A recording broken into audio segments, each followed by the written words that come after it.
দাদা কই যাবেন? বাড়ি। বাড়ি কত দূর? ওই পাড়া। ওই পাড়া। দাদা এইদিকে আসেন। আপনি কি এখানে যাইতে কষ্ট হয় না?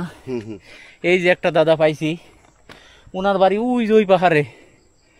এই যে দাদা, ওই দাদা কি নাম আপনার? আমার রেংরাং। হ্যাঁ, রেংরাং। র্যাংরাং। আপনার কোন পাড়ায় বসবাস করেন? নাম কি? আবুয়াপাড়া। আবুয়াপাড়া। ওই পাড়া ওই পাড়া। ওই পাড়া। এখন গেছিলেন কোথায়? এই তিনটু বাজার। তিন্দু বাজার। আচ্ছা।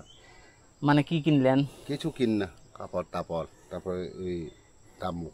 আপনাদের বাজার কি ওই তিন্দু বাজার থেকে করতে হয়? মানে প্রতিদিন এত দূর যে হাঁটে যায় তিন্দু বাজার যান, কষ্ট হয় না? কষ্ট হয় তো। কষ্ট হয়। তাহলে আপনারা ঢাকা যায় থাকতে পারেন না? না না না, কি ঢাকা থেকে আমরা খাওয়া পাবো? হ্যাঁ। খাওয়ার জন্য তো এখানে পাড় থেকে তো আমাদের ওই খাওয়ার জন্য। কি করেন এখানে? এখানে জুম চাষ করে। জুম চাষ করেন? কোন পাহাড়ে জুম চাষ করেন? এই পাহাড়।